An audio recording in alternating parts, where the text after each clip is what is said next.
Okay, this is our first screencast for Module 12, Lesson 4. I'm on page 585. So what we're going to do is we are going to look at graphing exponential functions. And remember that an exponential function follows this general format. It doesn't seem to be all that focused. Let me see if I can make it better. What I want you to do is backtrack a few pages to, let me see. Okay, backtrack to page 573. We did some underlining, but I'm just going to remind you of this. It says an exponential function is a function whose successive output values, meaning successive means one output value after another, are related by a constant ratio. We've been calling the constant ratio R. An exponential function can be represented by an equation of the form f of x is equal to a b to the x, where a, b, and x are all real numbers. A is not equal to 0, b is greater than 0, and b is not equal to 1. Okay? For whatever reason, they have decided to call the constant ratio b at this point instead of r, but it's still the constant ratio. Okay? So just keep that in mind as we go back to the beginning of Lesson 4. Okay, the first thing I'm going to do with each of these four is I'm going to figure out what the y-intercept is so that I can start matching these up with the four choices that I have. If I'm talking about the y-intercept, remember that when you're looking for the y-intercept, the x value is 0 because you're looking for where does your line cross the y-axis. So for this first one, that's going to be 3 times 2 to the 0 power. 2 to the 0 power, anything to the 0 power is 1. So 1 times 3, when x is 0, your y value is 3. So that's for number 1. For number 2, again, to find the y-intercept, 0.5 to when x is 0. So 2 to the 0 power is 1, and 1 times 0.5 is 0.5. So x is 0, y is 0.5. Okay, that's for number 2 over here.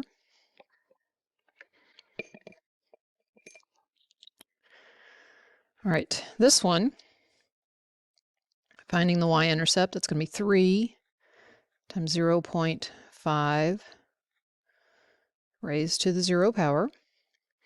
0.5 to the 0 power is 1 times 3. So the y-intercept for the third equation is also 0, 3. Oops. And then let's find the y-intercept for the last one. That's going to be negative 3 times 2 raised to the 0 power. Again, anything raised to the 0 power is 1.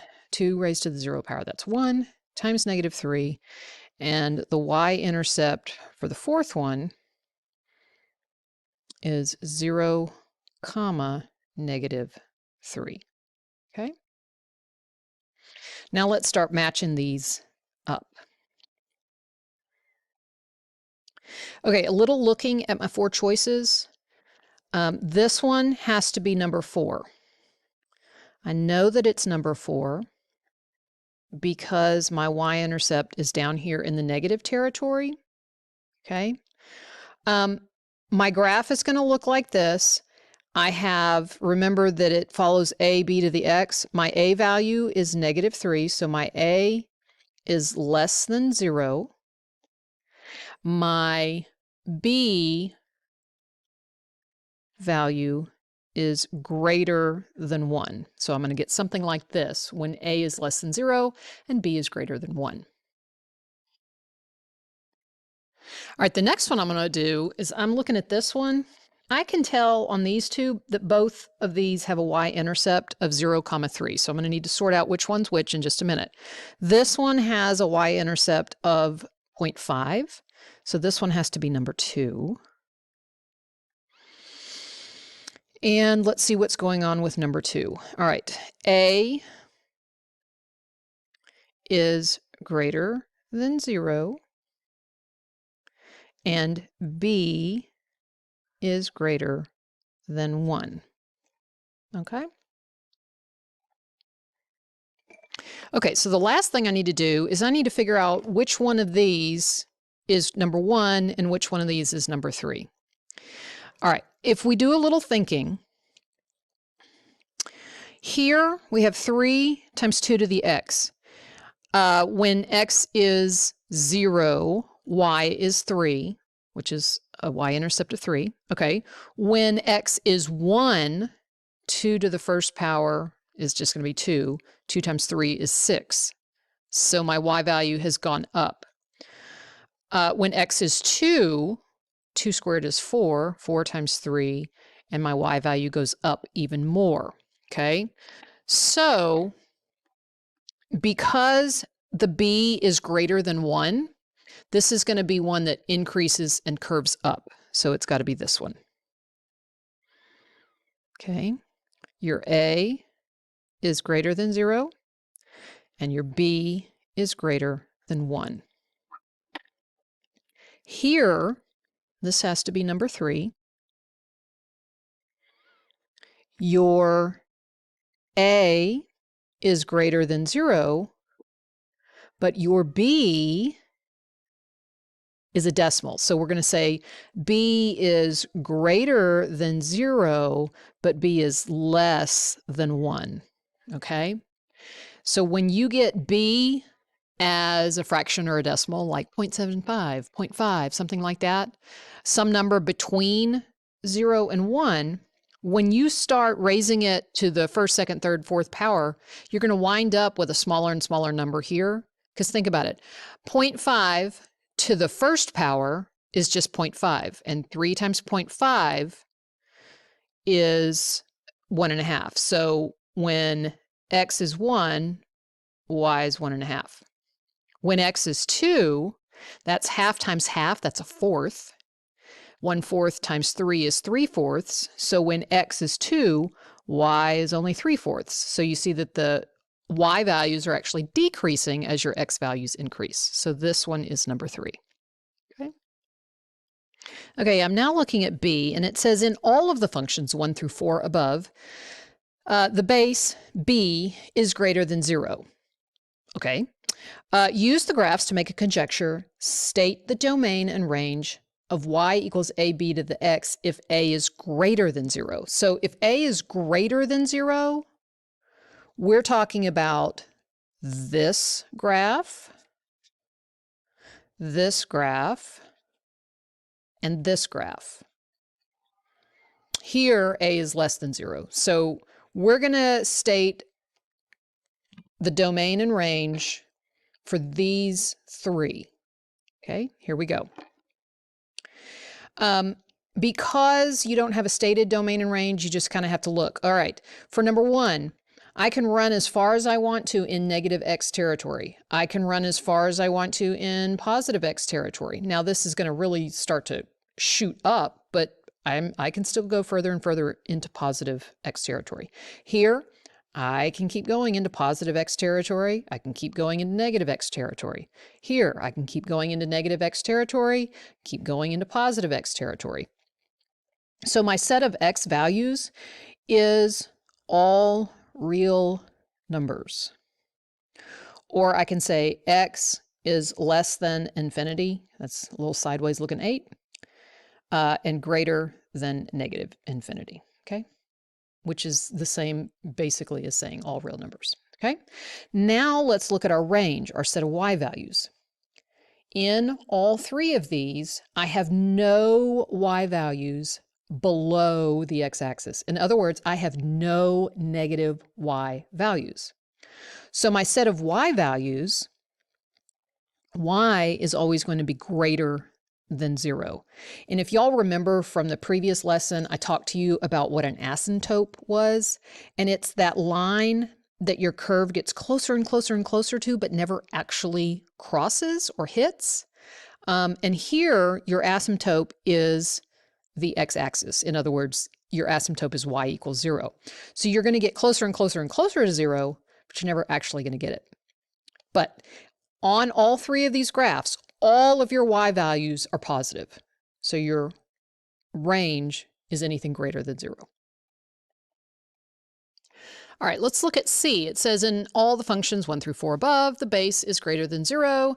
Use the graphs to make a conjecture. State the domain and range of y equals ab to the x if a is less than 0. The only one that we have where a is less than 0 is this one here.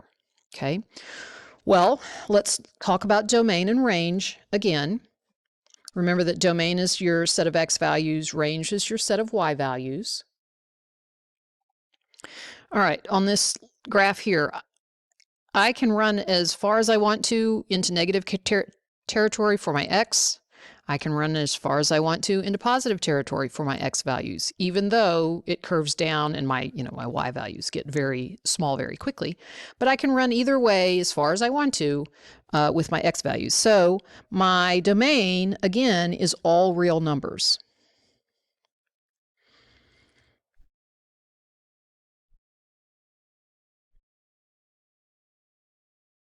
Let's look at our range this time. Notice up here on this graph, all of your y values are below 0. So this time, y is less than 0 because all of your y values are negative. Now, there's a fifth possibility that they didn't really show you, and it's something like this. What if your a value was less than 0 and your b value was between 0 and 1? What would that look like? Okay, it would look like this. Okay, so we'll put E, our fifth possibility. Okay, you have something like this, where A is less than 0 and B is less than 1, greater than 0. Okay, between 0 and 1. All right, let's check and make sure that our domain and range for this fifth and last possibility matches up here. Okay, because A is less than 0 still, right here. You still have all real numbers, okay, because I can go as far as I want left or right with my x values. But all of my y values are in the negative territory. So again, matches up. All right. All right, down here it says, what is the y-intercept of f of x is equal to 0.52 to the x? Remember, your y-intercept is literally when x is 0. So this is going to be 0.5 times 2 to the 0 power. We actually already did that up here. So 2 to the 0 power is 1, and then times 0.5. Your y-intercept, I'll just put it in coordinate form, is 0, and then your y value is 0.5. Okay, your y-intercept is 0.5. All right, I do want to show you one thing for those of you that are like, well, what if b is less than 0? It can't be less than 0 because it won't make an exponential relationship, and I'll kind of show you what I'm talking about in just a second. Okay, so I have picked f of x is equal to a b to the x, and this time I put in a negative value for the b, and I'm going to show you why this doesn't work. So what I did is I put this into my list in my calculator so that I can just make a scatter plot of the points, and I'll show you what I get. Okay, so I am going to make a graph with list 1 and list 2. This is list 1 and list 2, and let me show you what I get. Okay, so this negative b value in here generates this set of numbers. I put it in, and I get stuff all over the place. So it does not create that curve, that exponential function, when b is a negative, because you're flipping back and forth, positive, negative, over here. It's just not going to work.